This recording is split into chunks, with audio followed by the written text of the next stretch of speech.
So what's the deal with conclusions then? Well, any academic inquiry should be headed towards a conclusion of some sort.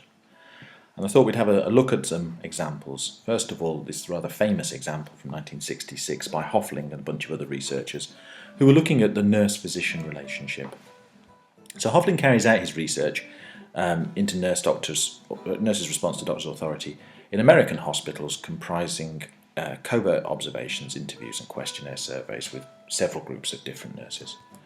So the research assistant, like a confederate of Hoffling, rings up the nurse on the night shift and asks her to administer, and they were all hers, I think, all female nurses, and he asks them to administer 20 mils of Astroten to a patient on the ward.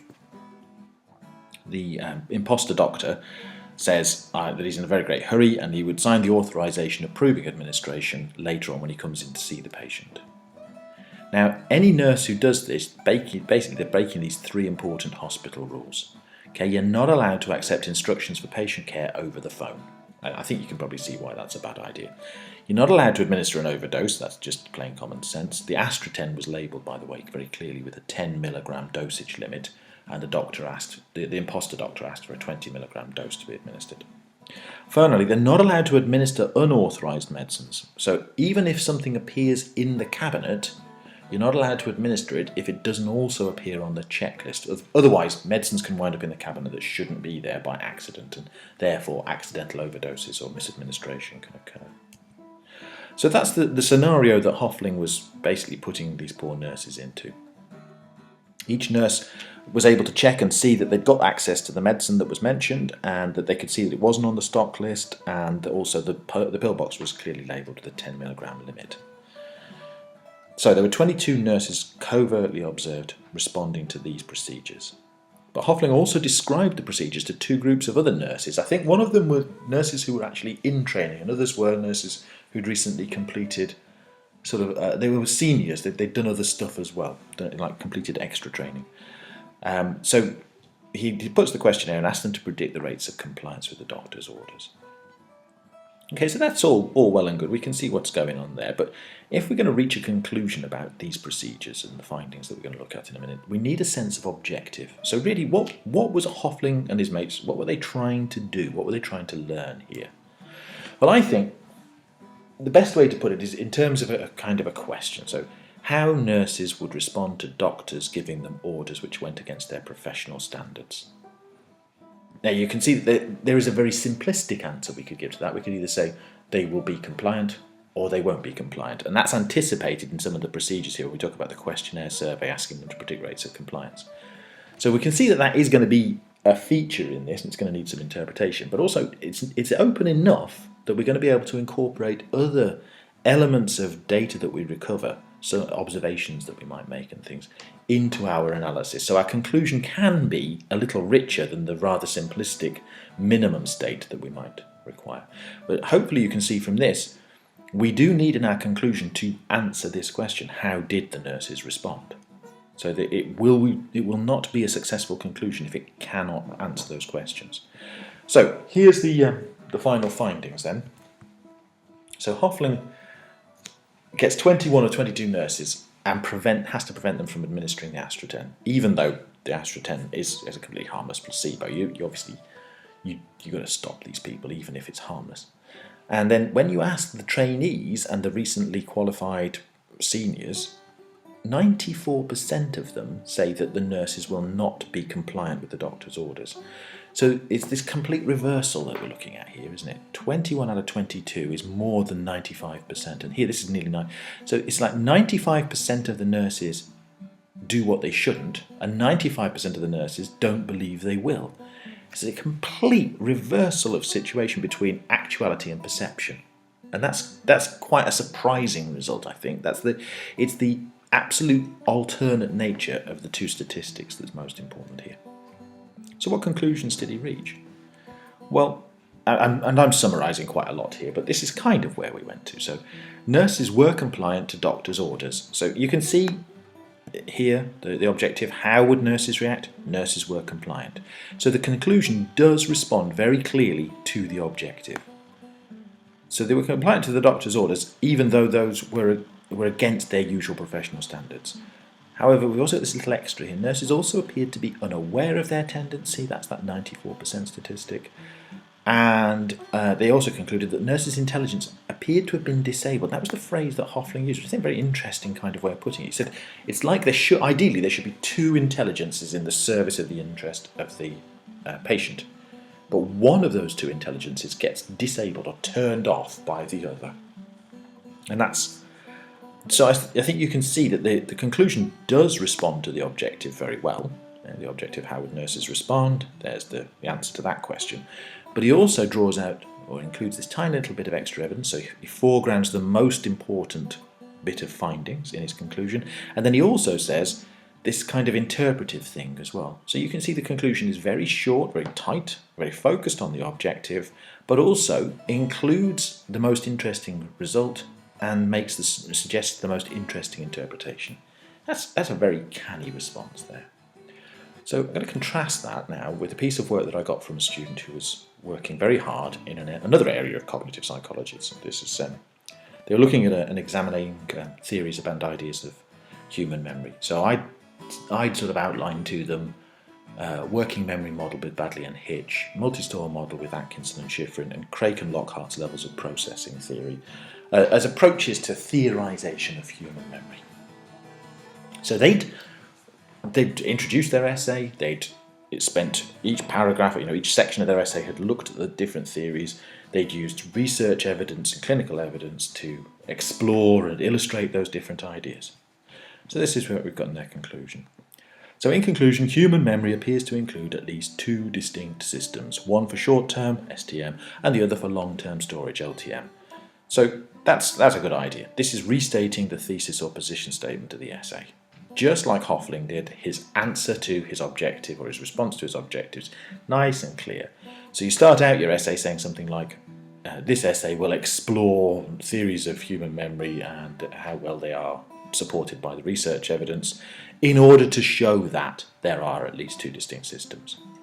And then you go through the evidence and you go through the theories, and in the end you come to the conclusion that there are these two distinct systems. So that it's got that kind of, you predicted where you would be and you got there finished feel to it. It gives the reader a sense of, we got where we were going. That's really well done. Right, then the evidence to support this idea comes from both clinical sources like cases, here's Clive Waring and Henry Molaison down here. So these are really famous cases in cognitive psychology and memory. And particularly experiments based upon something that he calls the dual task interference paradigm. Now notice in the conclusion he doesn't have to amplify or expand upon the specialist terminology. That's already been gone through in the main essay. So he's provided a brief summary of the evidence presented and discussed earlier. He then goes on to say, clinical cases of anterograde and retrograde amnesia appear to illustrate the impact of damage to short-term and long-term memory respectively. So the fact that we've got two types of memory damage indicates that there probably are two types of memory. And then we've got, whilst dual task interference experiments illustrate the complexity of short-term memory and its relationship to long-term memory. So if you know anything about Badley's research there, you'll see what he's saying, that there's the complexity of short-term memory must in some ways relate to a longer-term storage system. In fact, it's a problem that Badley gets himself into, with the idea that working memory is merely activated long-term storage. But that's for another occasion. Anyway, that's his summary of the evidence, and here he's saying what the link is to the position being argued for. Then he says both sources of evidence have their limitations, and I think this is a good idea. Generally speaking, very, very rare that evidence is conclusively in support of a position. So if there are limits, and you've spent time discussing those limits in the preceding paragraphs, you might as well just briefly nod towards that discussion and say, yeah, there are limits to the evidence that I've collected and reviewed for this. He then goes on and says, clinical evidence is not representative of the population as a whole, as it comes from a skewed sample, i.e. sick people, and experimental evidence can avoid this source of bias by recruiting larger and more carefully constructed samples, but experimental procedures are artificial, and so conclusions drawn from these sources often lack real-world validity. Now, those statements are all good, true things to say. I just don't think they belong here. I think the author is in danger of overworking things. He's already put this level of response into his preceding discussion. Now, I think what's happened is, in writing the essay, he's so clarified in his own thinking what these limits are. He's so focused on the nature of limitation of evidence that he just can't resist getting it in there one more time and saying, look, this is what the limitations are. This is the thing that he really understands in his essay, but in a way, because it's what he really understands, he's overworking it, and you'll see what happens. Here's what happens. So then we go to the final statement. Despite these limitations in each source, the fact that both sources provide some support for our idea means that it has gained wide acceptance in cognitive psychology. And that feels that's flat. In comparison to the brilliant stuff that we had before, this is a conclusion that is running out of space. I was about to say running out of steam, but it's not. It's running out of space. I think the guy has become aware that he's overwriting it, and so he's hurrying to finish. So this final sentence is a bit flat, seems hurried. If we took this thing out, this restatement about his understanding of limitation, there would have been a wee bit more space for this kind of conclusive comment, a final comment, which I think could have included something along the lines of how the limits of one type of evidence actually are covered by the strengths of another. So clinical evidence is limited in this way, and experimental evidence is limited in this way, but they kind of overlap one another. So they support each other's weaknesses. The strengths of the one support the weaknesses of the other. And that's the thing that's missing. So in restating his understanding of these limits, he doesn't really go beyond them with a proper evaluation of what those limits mean. And I think that just flattens the conclusion slightly. This is not a bad conclusion to the essay. It's just a shame that right at the end, we ran out of the feeling of having enough space to do the thing proper justice. Okay, so those are some conclusions that we've looked at. So what is a conclusion then? Well, here's Socrates, the ancient Greek philosopher, telling us it's a statement about the original object of inquiry that is supported by the evidence. And that's all you've really got to hold in your mind, a statement about the objectives of the original inquiry. What did I want to know, and what do I know now? It's stating that and then saying what the linkage is between them, and maybe you do some evaluative stuff about the limits of the evidence that you've done. But essentially, you've not concluded if you haven't thought about what you've done, reflecting upon what you set out to do. That's the purpose of a conclusion. Right, now, obviously there are ways that these things can go wrong, of course. So you're going to have a look at just three of those ways in which this can go wrong.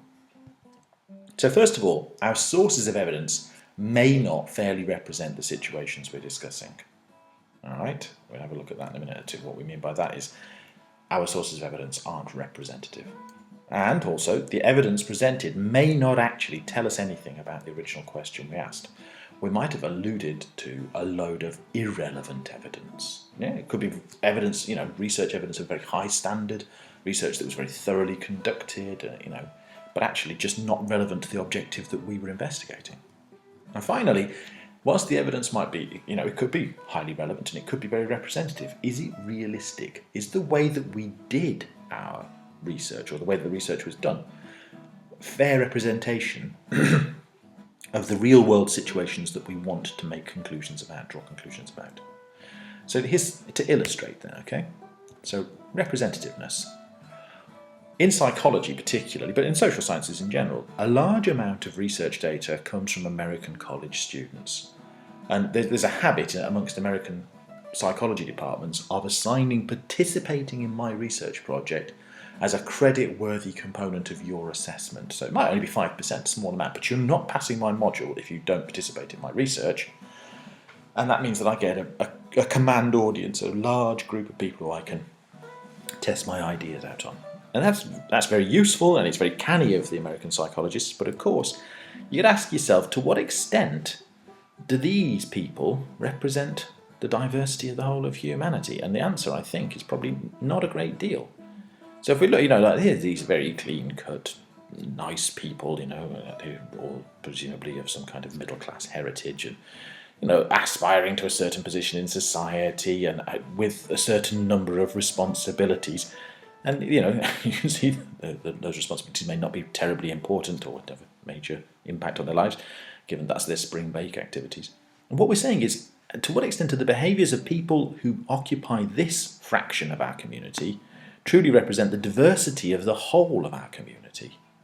And I think probably it's not a wholly reliable representation, is it? All right, what about realism, realisticness?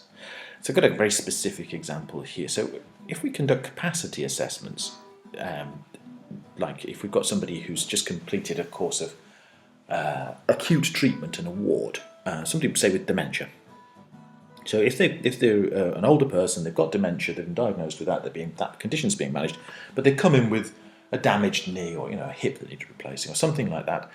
Before we can send them back out of that ward, we have to conduct a capacity assessment to make sure that they've got adequate care and the chance to thrive after they go out of the hospital. So if we think about how capacity assessments are conducted, look, you get the person here looks like this, yeah, and they're in a situation which includes these. Now, if you've got a person with dementia and you put them in a situation where there's a lot of medical equipment knocking around, you can't be surprised if at some point in the capacity assessment they exhibit some challenging behaviour of twiddling with the essential medical supplies. So if you make your capacity assessments on the ward, you very often wind up with an unrealistic over-evaluation of the risk, because when they go into a home or back to their own home, there are not going to be IV bags and defibs and things like that for them to play with. Relevancy then, last one. Okay, I'm just going to summarise this with a simple idea. It's this basic joke here. Okay, so the smoker is arguing, well, people died of cancer before cigarettes were ever invented, so smoking doesn't cause cancer. And we call this is a fallacy. So that's a formal flaw in the reasoning. Okay, so what we're doing here is we're saying, because I can point to examples that your theory doesn't explain, all of your explanation loses its power. So that the cancer is caused by a wide variety of things. Therefore, the cigarettes don't cause the cancer at all. I think we can see the limit of that, and the formal name for it is a non sequitur. The conclusion doesn't follow from the preceding statement. The conclusion you draw is out of sequence, non sequitur, upon the preceding statement. And we find that an awful lot, where we seem to have relevant evidence, and remember this is about the relevance of the evidence here. We seem to have evidence that at first sight appears relevant, but actually on reflection you think, you know what, that's not actually terribly important to the conclusions I actually wish to draw. A classic example of this at the moment, an example of this that you might think of at the moment is the extent to which neurophysiological research evidence may be being used to inform policy decisions about childcare. So we've got a bunch of neurophysiology evidence that shows early years receptions and environments and stuff like that. In the first, they talk about these critical 1001 days in the first sort of 3 years of life. There's a hard wiring process going on in the developing and mature, the infant brain is developing like mad. And if you don't get that environment right in those first 3 years, you have long-range impacts on the child. And then if you actually look at the research evidence that they use to support those ideas, you discover that very often the research evidence comes from highly unrealistic sources, or samples and examples that are not representative, so that the conclusions they draw aren't based upon evidence that is relevant to the things they want to say.